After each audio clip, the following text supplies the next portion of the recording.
selesai istirahat kayaknya lanjut. Oke. Baca ini teks. Perkembangan kain tenun di Nusantara.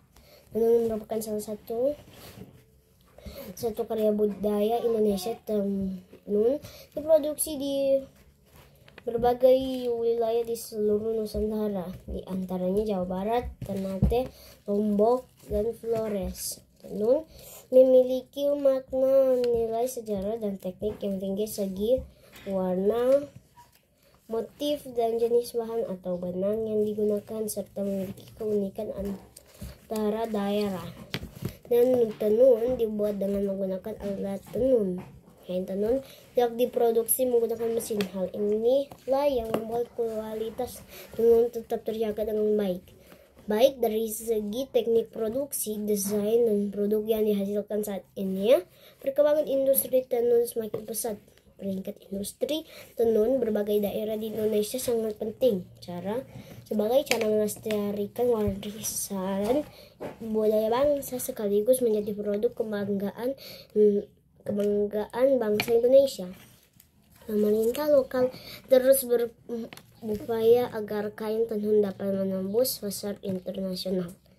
Salah satunya mengikut sertakan para perajin dan pembuat kain tenun pada bazar dan pameran-pameran produk Indonesia. Diskusikan pokok bahasan yang di setiap paragraf teks di atas. Carilah informasi yang mengenai jenis-jenis kain tenun di Nusantara. Kalian dapat mencari informasinya di majalah, koran, atau internet. Mintalah bantuan kerumu jika menggunakan internet. Tuliskan hasil diskusi kalian di selembar kertas. Presentasikan hasilnya di depan kelas. Disuruh cari.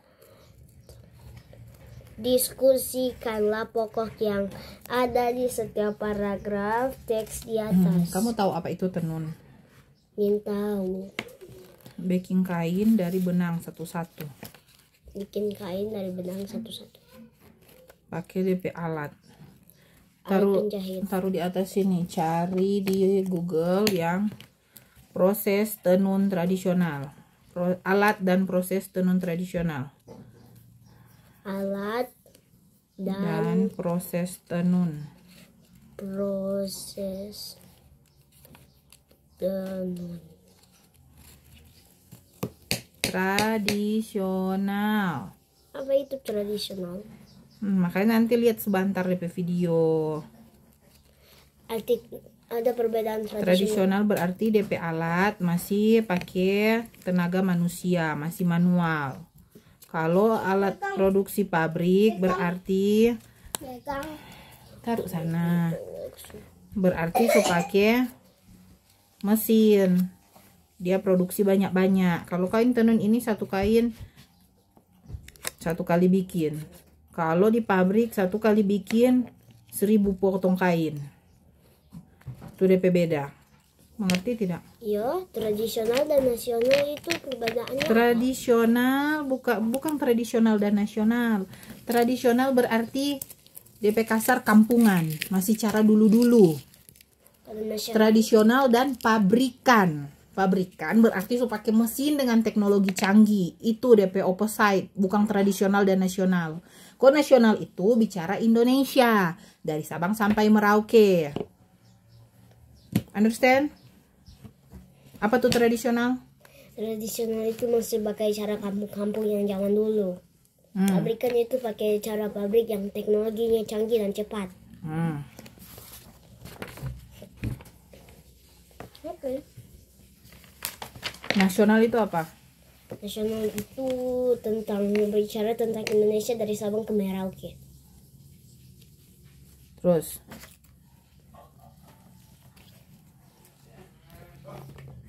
Tuliskan 3 contoh kain tradisional yang ada di Indonesia beserta daerah asalnya. Batik.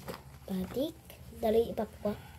Batik hampir semua daerah ada. Ada batik Minahasa, ada batik Papua, ada batik Jawa. Papua aja tuh. Kita lagi tinggal Papua. Batik Papua, batik Minahasa. Apalagi ya? Tenun. Tenun asalnya? Tadi dah ada baca dari mana? Indonesia. Ada daerahnya.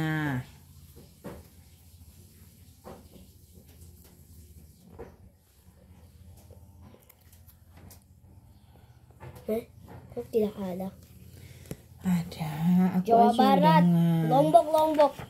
Lombok. Satu lagi. Satu, Ulos, Batak. Ulos. Batak. Tulang dari paman dalam bahasa Batak. Adalah contoh keberagaman budaya yang terdapat di sekolah.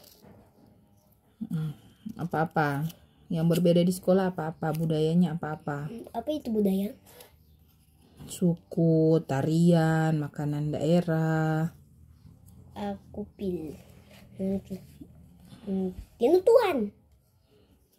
Bukan tinutuan yang ditulis. Perbedaan makanan khas daerah. Ya, artinya semuanya tentang makanan. Iya, makanan khas daerah. So, berapa kali bilang?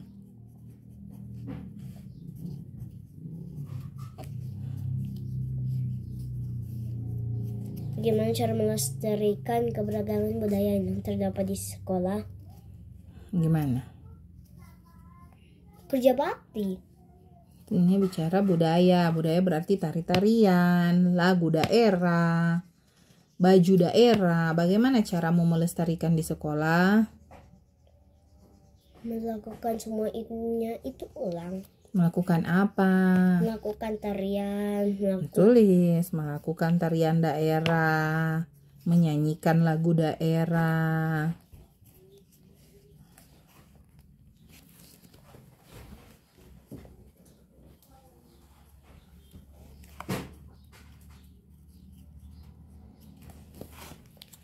Sudah 3 contoh perbedaanmu dengan teman sebelahmu di kelas. Satu, orang dua berbeda apa? Jenis kelamin.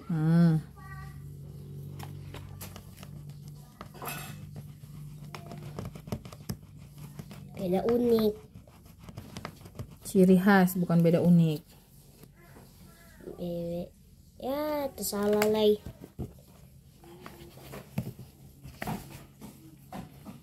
Beda ciri khas. Beda apa lagi? Hobi. Aku tua, kamu muda, itu apa?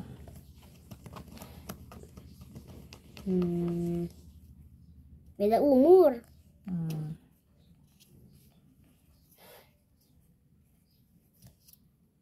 Beda tinggi.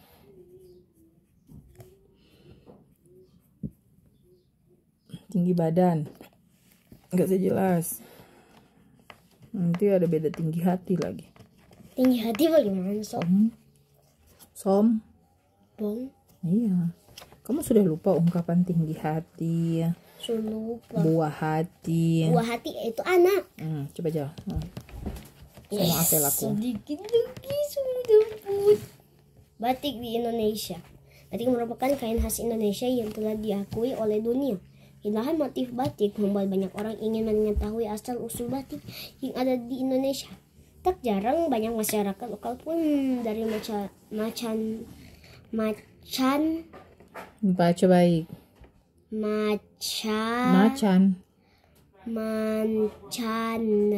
mancanegara yang belajar membatik. Membatik itu bagaimana? Menjahit batik. Membatik itu tuh kain polos. Komba gambar akang DP motif. Itu tuh dekoratif. Karya dekoratif termasuk batik. Batik ada 2. Ada batik tulis yang orang tulis gambar satu-satu sampai tuh kain bermeter-meter. Itu yang tradisional. Kalau yang zaman sekarang apa bedanya tradisional dengan pabrikan? Kalau pabrikan dia ada batik cap. Jadi ada DP pattern, DP pola, konkuren jasa cap. Cek. Sepindah. Cek. Cap.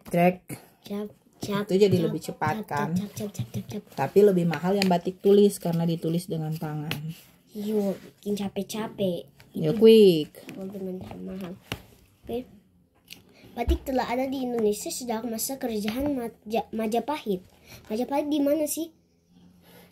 Majapahitnya kekuasaan itu sampai di luar negeri sana, sampai Malaysia itu Majapahit. Hah? Sampai Thailand itu Majapahit. Ji, Indonesia sudah menyebar.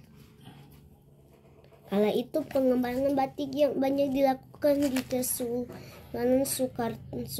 Di mana? Kesultanan Surakarta dan Yogyakarta. Para pedagang di India mengenal teknik pembuatan batik, salah satunya teknik celup. Celup bagaimana? Yang orang pernah baking pakai tisu, kong ikat-ikat, celup di warna.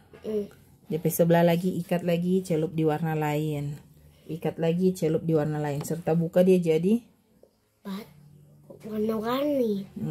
Pernah tau baking toh? Jadi kayak pelangi. Dia tak bulat di sini, bulat di sana, bulat sini. Tapi kalau tisu ada air warna di sini, air warna di sini. Ada tisu yang sudah berwarna, kalau kita taruh nanti dia jadi rainbow di dalam tisu. Jadi tak bisa dihapus.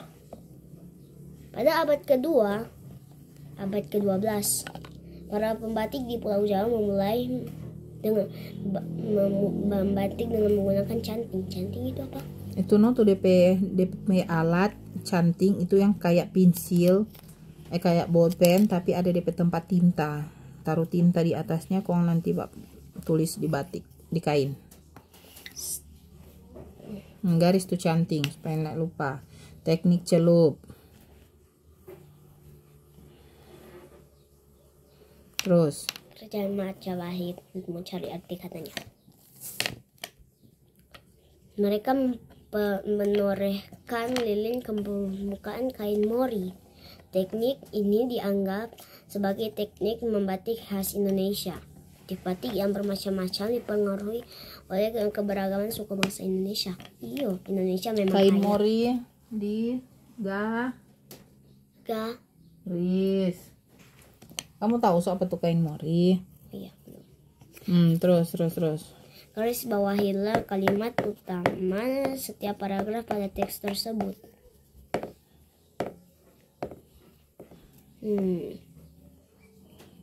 Sudah. Itu tadi baru kata-kata penting, bukan DP kalimat utama. Gagasan pokoknya apa? Nah ini apa? Pertama tentang inilah batik khas Indonesia, itu pertama. Tulis paragraf pertama. Batik khas Indonesia. Yang kedua, batik sejak masa kerajaan Majapahit sampai Thailand. Batik sejak huruf pertama kalimat bikin apa? Kerajaan Majapahit. Itu pahit. Tentang pahit tuh. Ketiga.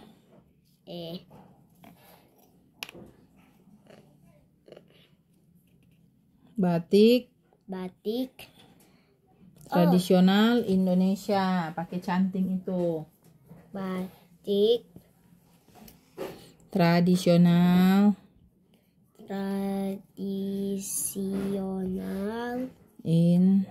Indonesia. Dia yang kayak terus pakai kayak apa ini? Kain mori. Canting. Dipengaruhi oleh keberagaman suku bangsa Indonesia. Nah, terus next. Susunan gagasan pokok setiap paragraf sehingga menjadi gagasan pokok teks secara keseluruhan. Sudah jadi. Nah ini dia DP. Sudah selesai. Sekarang Bajoy.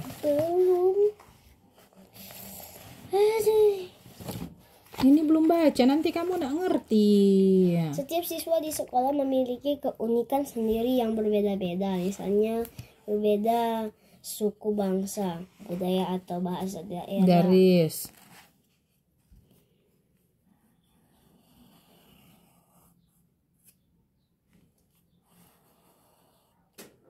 yang digunakan.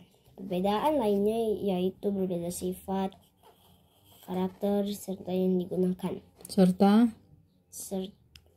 Serta kemampuan dan keterampilan. pegang baik kok tuh pensil. Bagaimana ada sama dengan adik pegang pensil? Keberagaman dalam lingkungan sekolah memiliki manfaat bagi semua pihak di sekolah, antara lain sebagai berikut.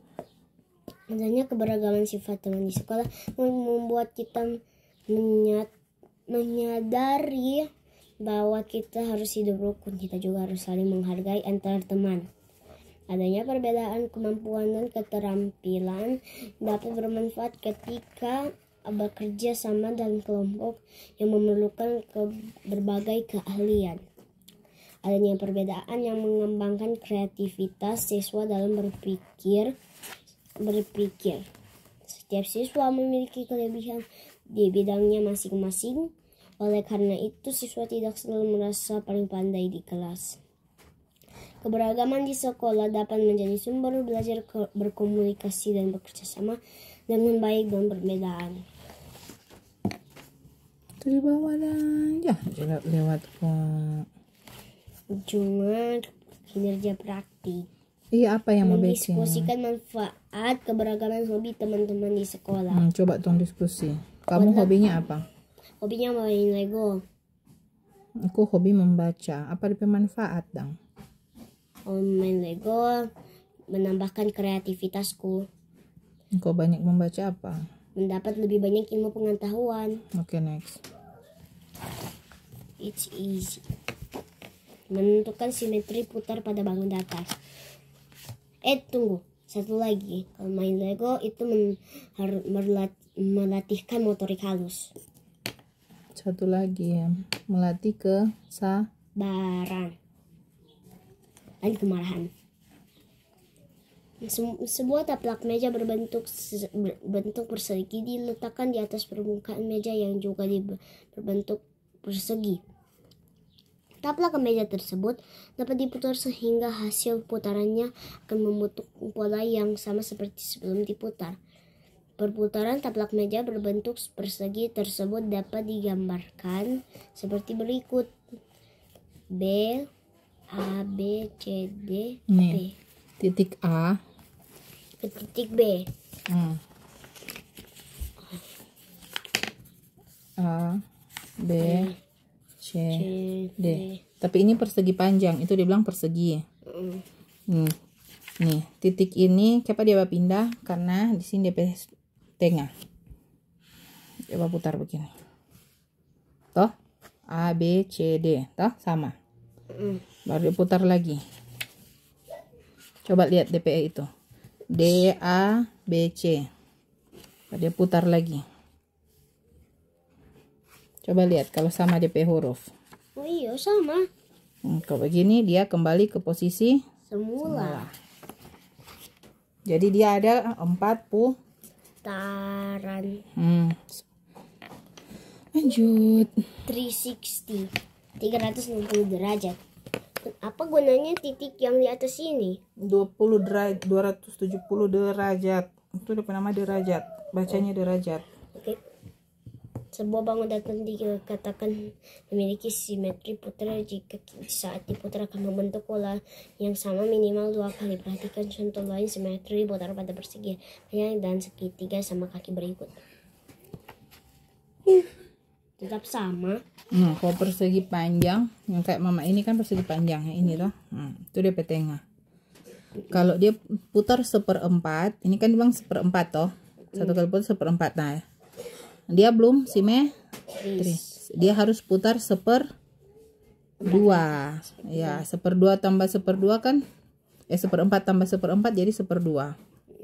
Baru dia jadi simetris. Kalau segitiga. Oke, mama harus menggunting lagi. Ya, supaya kamu mengerti.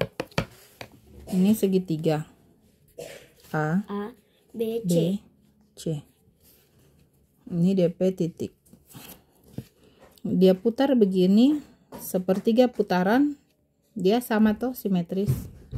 Dia putar 2/3 simetris. Dia putar 3/3 Satu putaran simetris. Wow, it's cool. Understand? Ya, ini physics. Mathematics. Aku kira tambah physics. Belum. Fisika nanti belajar di kelas. 4 atau 5. I think it's both.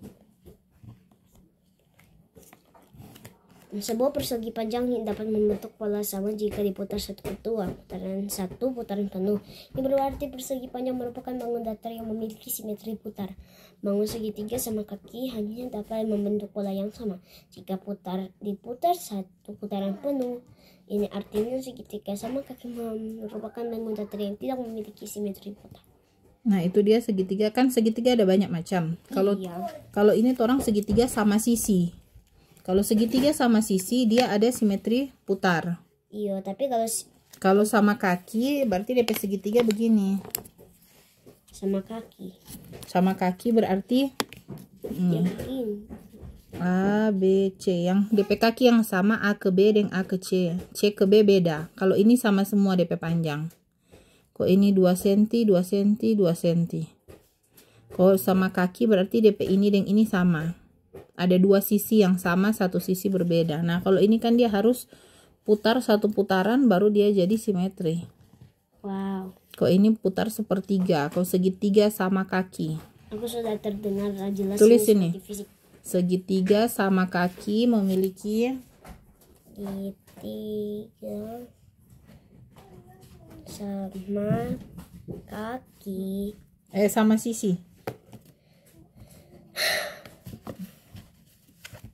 Sama sisi artinya DP sisi-sisi sama panjang. Memiliki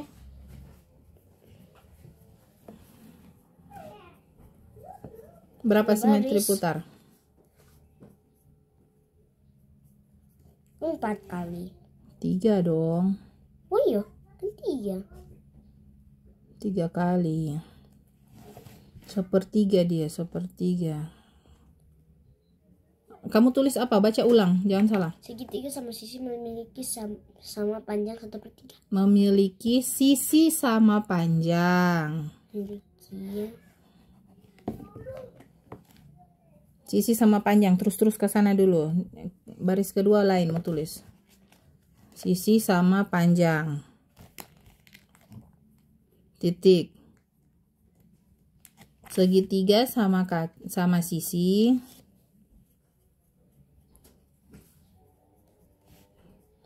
Memiliki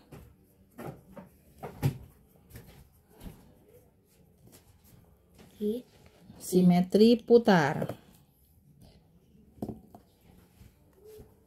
Sepertiga simetri putar.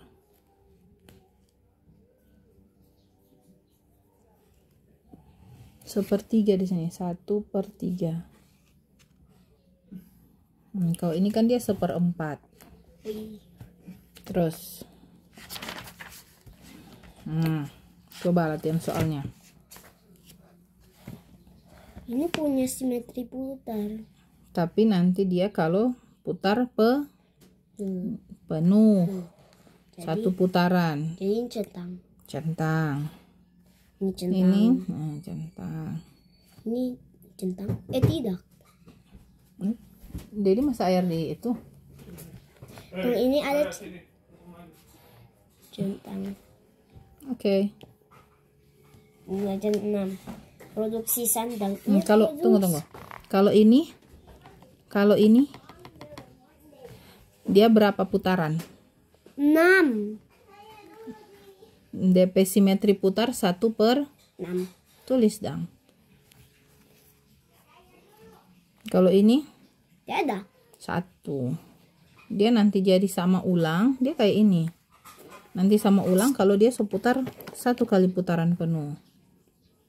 Ada dia simetri putar. Jadi dia harus dicentang. Iya, tapi cuma 1. Cuma 1 kali. Ini berapa? Ini tidak sama. Sama dia Oh, kalau dia sama berarti 4. Tulis 1/4. Kalau ini 1/2. Tidak, dia mesti putar penuh. Tuh, belum 4. Satu no cuman nyenak perper. Oke, pelajaran 6. Mana pensil aku? Quick please. Oke, sekarang bacalah teks ini. Perkembangan teknologi produksi sandang.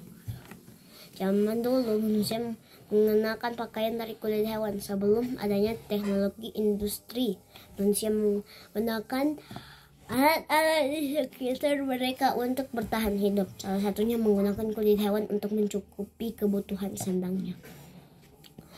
Adanya kemajuan teknologi berpengaruh terhadap perkembangan industri tekstil. Kemajuan teknologi tersebut menghasilkan berbagai macam bahan pakaian, mulai dari bahan alami maupun bahan buatan. Bahan dasar diproses lagi di pabrik pemintalan. Pabrik pemintalan memintal bahan dasar menjadi benang. Pemintalan dilakukan dengan mesin-mesin modern. Benang kemudian diproses lagi di pabrik kain. Pabrik kain mengolah benang menjadi kain. Kain yang sudah siap untuk dijahit menjadi berbagai macam pakaian. Pakaian yang dihasilkan siap untuk dijual sehingga dapat dikenakan oleh masyarakat. Kerjakan soal berikut berdasarkan teks di atas. 1. Tandailah kalimat utama setiap paragraf pada teks tersebut. Ini 1.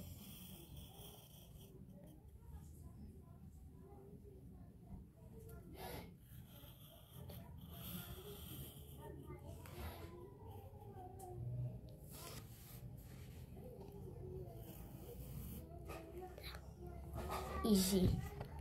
Tentukan juga gagasan pokok setiap paragraf. Kembangkanlah gagasan pokok setiap paragraf menjadi paragraf baru yang dapat dipahami informasinya. Susunlah paragraf baru yang kamu buat menjadi teks baru yang dapat kita pahami informasinya. Coba bikin, nggak usah tulis tapi bilang apa yang kamu dapat dari pelajaran dari teks ini. Pelajaran yang didapatkan. Bagaimana zaman dulu manusia membuat punya pakaian. Dari apa? Dari kulit hewan. Apalagi? Dengan bagaimana manusia membuat pakaian di zaman sekarang. Caranya bagaimana? Canggih. Dari pabrik benang, mereka membuat benang sebelum pabrik benang. Adanya kemajuan teknologi Ini dulu pemintalan baru jadi benang. Baru dari pemintalan ke mesin-mesin modern dibuat menjadi benang. Baru benang itu dikirim ke pabrik kain. Dan pabrik kain membuat benang-benang itu dijahit menjadi kain dan siap dipakai. Jadi pakaian, kok dia jadi kain lagi? Dan siap dipakai jadi pakaian dong. Ya, oke, next. Oke, PKKN dan kita masih belum selesai. Ini apa? Coba apa DP yang kata-kata pertama ini? Saling menghargai. Dari pertama. Menyikapi keberagaman di sekolah. Iya, itu apa dang tuh 1 sampai banyak itu? Yang mana? Berarti baca toh, bukan yang mana. Ini bikin lama. Di sekolah kita akan menemukan banyak keberagaman sifat teman. Misalnya kita memiliki teman yang periang, yang selalu ceria. Ada juga teman yang pendiam. Kita juga memiliki teman yang memiliki hobi atau kegemaran yang berbeda. Perbedaan itu harus kita sikapi dengan bijak agar tetap terjalin rasa berbeda. Perbedaan itu harus kita sikapi dengan baik agar tetap terjalin rasa persatuan di antara teman. Berikut contoh sikap yang perlu diterapkan dalam menyikapi perbedaan agar tetap terjalin persatuan di antara teman-teman. Contoh-contoh sikap, ingat-ingat. Saling menghargai dan menghormati, saling membantu dan menyayangi, mau bekerja sama dan berteman dengan siapa saja, saling bersikap toleran dalam perbedaan, melestarikan keberagaman budaya bersama teman, saling menggunakan pakaian dan kain tradisional yang pada acara tertentu. Ayo berlatih tuh. Kerjakan soal-soal berikut. Teruslah 3 perilaku yang dilakukan dalam menyikapi keberagaman di sekolah. Tadi udah baca 1-5, tulis 3. Dia ini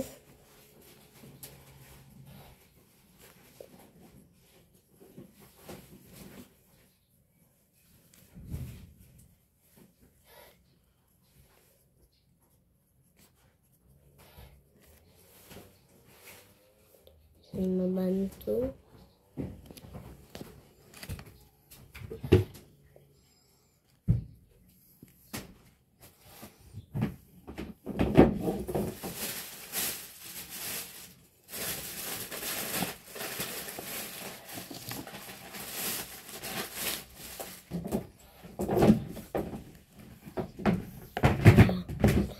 saat festival budaya mengenakan kebaya dan kain batik karena tidak terbiasa. Lili tersandung hingga terjatuh. Nita menolong Lili dan menyemangatinya. Menurut pendapatmu, apakah sikap Nita sudah benar? Apa yang kamu lakukan apabila kamu mengalami hal yang sama dengan Nita? Sebenarnya itu salah Nita, Pep. Sikap. Sudah benar membantu teman. Kalau kamu jadi Nita, kamu tambah dorong. Ya tidaklah, dia jatuh malah ke rumah sakit tuh. Ke UKS kalau di sekolah. Ke ruangan UKS, usaha kesehatan sekolah, atau ke klinik sekolah. KS. KS. Usaha kesehatan sekolah. Usaha. Unit kesehatan sekolah. Oh iya, sumpah. Sekarang menentukan tingkat simetri putar Nomor bangunan 3 belum. Apakah di kelasmu pernah terjadi masalah karena adanya perbedaan? Tulislah salah satu contohnya beserta cara menyikapi masalah perbedaan tersebut. Ada perbedaan apa? Kong bagaimana menyikapi? Out of idea. Masih processing lagi. Perbedaan tadi kan mau contoh yang kamu udah tulis di pelajaran PKN sebelumnya. Aku suka main boneka, kamu suka main bola saat istirahat. Bagaimana supayanya anakmu bentrok? Bentrok itu apa? Bakalae. Yo ma. Bermain permainan sendiri saja tuh. Saling menghargai permainan, tidak saling ganggu.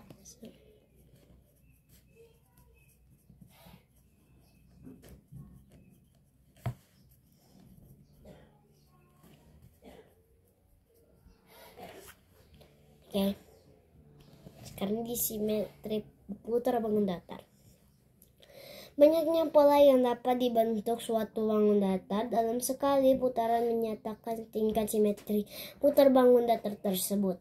Ingat, kembali taplak meja berbentuk persegi yang diletakkan di atas permukaan meja yang juga berbentuk persegi. Taplak meja tersebut membentuk pola yang sama sebelum diputar. Setelah diputar sebesar 1/4 putaran, 1/2 putaran, 3/4 putaran, 1 putaran penuh.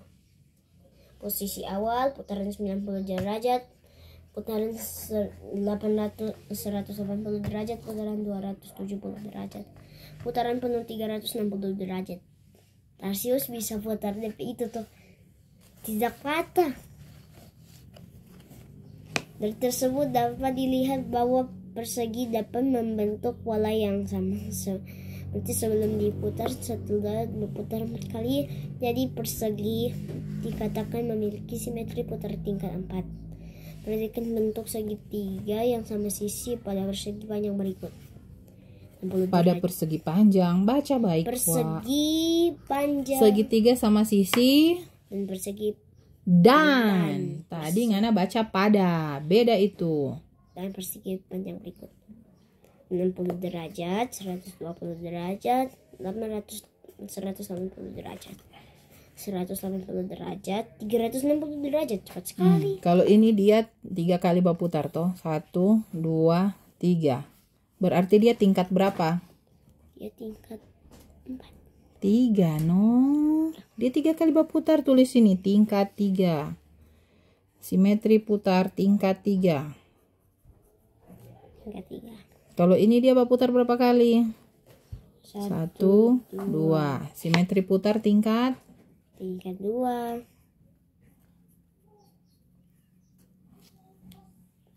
Sekarang segitiga sama sisi dikatakan memiliki simetri putar tingkat 3 karena dapat membentuk pola yang sama setelah diputar 1/3, 2/3 putaran dan 1 putaran penuh. Sudah saya tahu tuh. Lanjut ya berlatih. Oke. Tentukan tingkat simetri putar dari bangun-bangun berikut. Kalau ini berapa kali putar dia? 5. Tulis. 1, 2, 3, 4, 5. 5 lagi. Coba hitung dia punya sudut. Tidak. Kalau ini berapa kali? 1, 4. Tidak 4 kak. Ini dan ini beda DP panjang. Oh.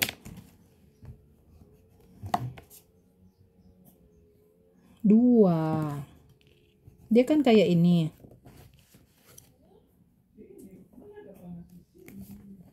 Kalau itu? Tahu.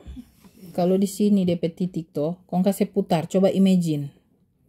Dia berapa kali mau putar kon dia simetri? 1. Simetri kah? Tidak toh? 1, 2, 3. 3 kali. Tidak, dia tidak simetri. Dia cuma 1. Kayak ini no, dia cuma 1 kali terputar. Sudah menjadi angka paling besar dong, 45.000. Baca. 121. Fokus kuat. Nak belajar ribuan sekarang. Menentukan simetri putar pada bangun datar. Lakukan kegiatan ini bersama teman sebelahmu. Buatlah gambar-gambar berikut pada selembar kertas lalu guntinglah.